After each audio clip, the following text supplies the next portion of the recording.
Bagaimana jadinya kalau orang yang bikin kamu jatuh cinta dalam satu malam ternyata sudah meninggal sejak setahun lalu? Radit 27 tahun, kerja sampai larut buat ngejar bonus harian. Hatinya kosong setelah 3 tahun lalu putus. Dia tipe cowok yang kalau sayang total, tapi kalau patah lama sembuhnya. Malam itu hujan rintik, jalanan basah, orderan mulai sepi, sampai notifikasi berbunyi penjemputan. Jalan kenanga, tujuan pemakaman taman abadi. Aneh, tapi Radit tetap terima, uang tetap uang. Di pinggir jalan berdiri seorang wanita, menggunakan payung hitam, rambut panjang sedikit basah, baju putih sederhana. Begitu naik, aroma melati perlahan memenuhi helm Radit. Aneh, tapi aromanya lembut menangin. Wanita itu tersenyum tipis. Sorry ya mas, malam-malam banget minta dijemput. Radit kaget, suaranya lembut, hangat. Sepanjang jalan mereka ngobrol. Bukan obrolan basa-basi, tapi obrolan yang bikin Radit lupa kalau dia lagi kerja. Wanita itu bicara pelan, suaranya adem. Dia tanya tentang hidup, keluarga, cita-cita, dan kesepian. Radit jawab semuanya tanpa sadar.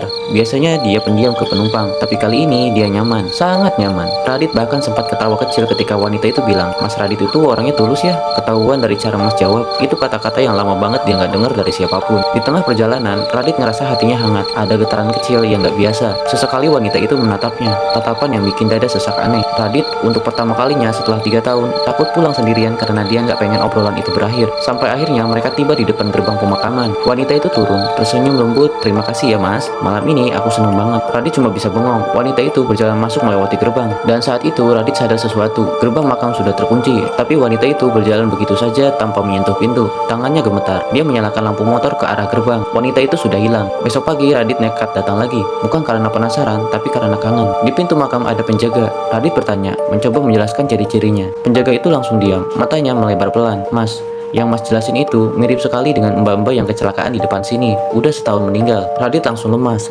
Dunia rasanya berhenti. Sebelum meninggal, dia sering cerita. Dia takut mati sendirian. Takut nggak ada yang mau dengerin dia lagi. Radit menelan ludah. Ternyata, semalam dia bukan cuma nganter penumpang. Dia menemaninya, membuatnya senang, dan tanpa sadar, dia juga ikut jatuh cinta. Bukan pada manusia, tapi pada kenangan yang tertahan di dunia. Radit keluar makam dengan langkah goyah.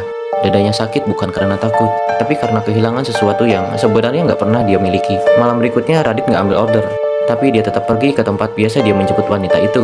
Dan di jok motornya ada aroma melati yang sama, lembut, hangat, seolah seorang masih duduk di sana. Kalau kamu ada di posisi Radit, kamu bakal nyari dia, atau kamu lebih memilih melupakan perasaan yang nggak seharusnya ada? Tulis pendapatmu di kolom komentar.